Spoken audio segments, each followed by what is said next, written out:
We are hoping that the little engine that could, called 1992, shocks the world with what we end up doing. It means so much more than just another film. I know. You watch it and you feel that. And you had a hand in the music too. Yeah. Yeah. I mean, talk about it. It speaks to you. That's another layer. I've never done an album that I consider art ever in my life. I do songs, I do music. It's art. Never have I considered it art. This is art. Beautiful pain. It's very real. Can I see my phone really quick? Keep the camera rolling. I want y'all to see what just happened to me. Thank you, sir. Right here. Am I gonna cry? You might, because I just finished crying. It's just one of those days. Okay. So I'm here for you. thank you. It's nothing sad, so don't hold your breath. It's life-changing. So what happens for me, I want to explain my personality. Whenever I get overwhelmed with joy, I calm down and I kind of shut down and I get kind of monotone, just like, did that just happen? So I am literally pulling up to this interview and I get this text message and I'm going to let you read it. The executive producer of the Beautiful Pain album is produced by Brandon Bam Hodge and executive produced by David Foster, including produced the title song, the 1992 film. As soon as the credits start rolling, you hear a song called Wildflower, a song for Mama. So when he finally got a chance to listen to the full album from top to bottom, uninterrupted, this is the text message David Foster just wrote me. Can you please share that with the world? Well, I just want to start by saying the contact, it's a P, and it's producer David Foster. This is a world premiere. This is why this is the biggest show in Hollywood, okay? Okay? The show doesn't stop. The location changes, but the show doesn't change, okay? Please. He starts with, okay, I am totally blown away. 2 exclamation points. I just took me back in time. It just took me back. It just took me back in time, meaning listening to the album. 2 more exclamation points. The songs, the lyrics, the chord changes, and the vocals. Capital letters. Now I see why this has consumed your life. Man, it is just so effing, which he said, great. Okay, we're done. Okay, that's enough. I don't want to read the rest. Let me see. It's amazing. More exclamation points and more. I'll read the last part. I didn't want to put too much personal business out there. David Foster, I apologize. This is not normal for me to get these type of text messages. He said, TG, I get it now why you're so obsessed with this album. Where the hell did you learn to do that? Yes, a concept album, like we all used to love before we were born. My God, man, you have just entered the twilight zone, and you took me with you. Bravo, bravo. That's why I'm sitting here just overwhelmed. That's David Foster. That's David Foster, Quincy Jones, David Foster, Quincy Jones. And he produced my current single with my other producer, Brandon, that he released 50 years ago this year, called Wildflower, which is dedicated to my mother, rest in peace.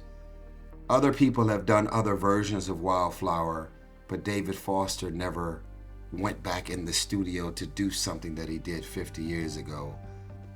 So I think you get it, right? I get it, and you've been in the Hollywood game for a long time. You're a huge movie star. You're a musician. You're an artist. You're an author. But then when you get a text message like that, no matter how long you've been in the game, to get a message like that is still. And then he called me. Oh wait, he called you too? He called me. That's who you were on the phone with before? Yes. That's why I was running a little late. I didn't want to tell David Foster, wrap it up. I got Young Hollywood. How'd it go? It's incredible. I can't repeat the conversation, but if I could tell y'all how I feel like I just want to go home and go to sleep for like 3 days. Because my album is coming out. It's entitled Beautiful Pain. I was married. She just woke up one day and decided she doesn't want to be married anymore, which I still don't understand to this day. It's life. I want anybody to cry me a river. You'll be okay, Tyrese. I got it. No, I got married to do it for the rest of my life. So here I am now giving birth to an album that I never asked for. Singing lyrics that I never wanted to sing. Tapping into vulnerabilities and sentiments that I never thought I would have. And now David Foster is the executive producer of my overall album. And so as I'm spiraling in this trauma, shock, confusion, I'm asking God to send me validations and send me these moments to make me feel like, oh, you went through all of that because of this. I want to make history. I'm doing this all literally from the trunk of my car. It feels like the 60s, the 80s, selling albums out the trunk of your car. We're doing vinyls. I'm doing it all independent. And if we come home with 12 Grammys, it's going to be the biggest without even pulling up the finger. Y'all could I want y'all to put a fuzz on top of my hands without me ever putting the finger up, because this is a double album that's been misunderstood. It's live, it's vulnerable, it's honest. It has nothing to do with auto-tune. It has nothing to do with anything that you hear on the radio today, which is why after 10 attempts, I have not been able to get a record deal. Imagine that. But we got David Foster and Tyrese in the same sentence.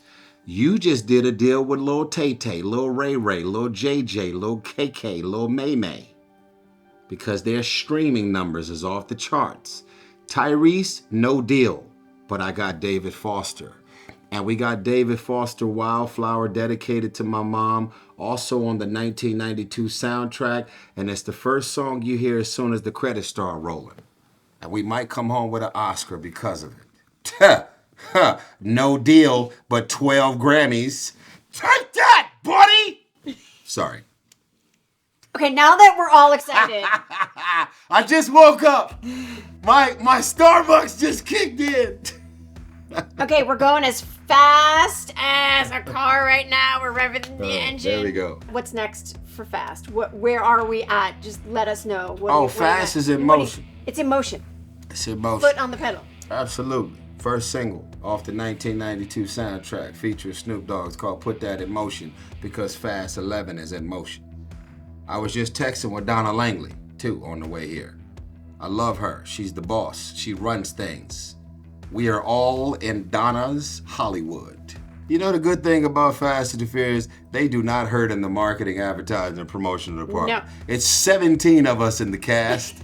I think the world knows that this thing is coming. You'll be back here. Ready. This is my seat. Oh, of course. So I have one last question for you. Okay, yes. Incredible actor. Drama, comedy. You are a motivational speaker even if you don't know it. You're a musician. You've sold millions of albums. Billions at the box office. Give me some human element here. Is there something like you're not good at, maybe? Well, first of all, thank you. I'm humbled and I'm grateful because you did not have to say those words. I do not take love or my access for granted. My answer is, I'm not really good in the department of being married, which is why I'm giving birth to Beautiful Pain on Friday, August 30th. The same day that 1992 is dropping, we're releasing this double album that I wish everyone else would have released but me.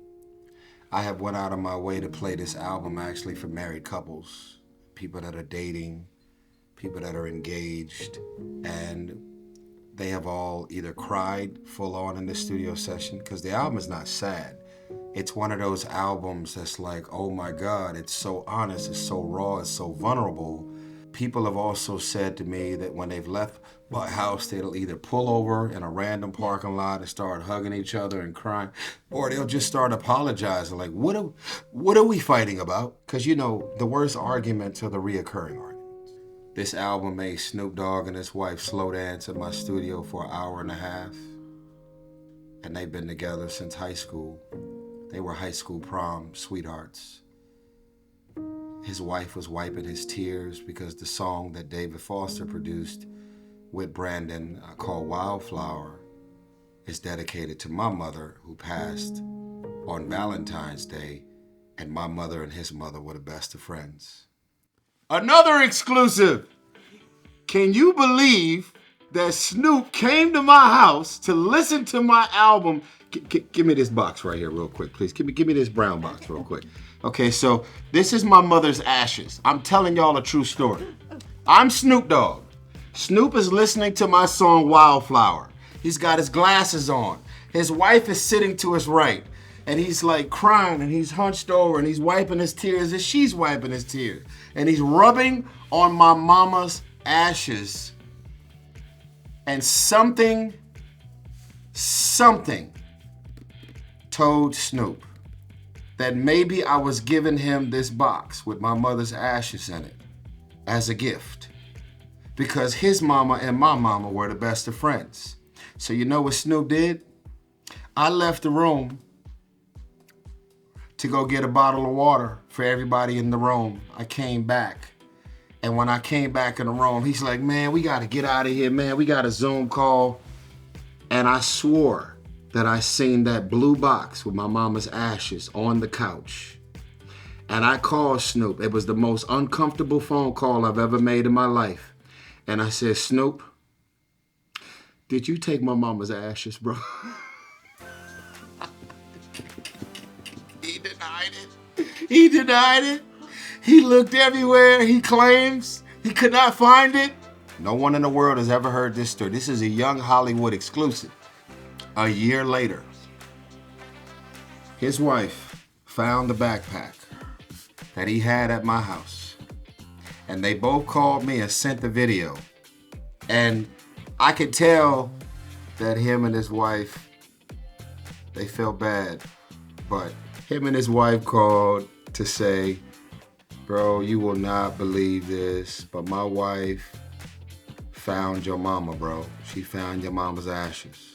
And I was like, wow. First, I wasn't even mad. I was just happy, right? And then the second thing was, he was like, can you please come to the studio, which is near LAX. And I live deep in the valley, like Westlake level of deep, far. And he's like, can you please come to the house, to the studio, because me and my wife are on our way to Hawaii, private planes waiting, and we want to give you this in your hands before we go to Hawaii for the next 8-10 days, whatever. And I couldn't get there in time. So they took my mama with them to Hawaii, and they gave me the box when I got back. And when I got back, he gave me the blue box. And that's the day that he said yes to coming on board as a producer to 1992. Go see the movie. I mean, is there a better story that could get you in the box office to sit in there to watch 1992? I'm out of here.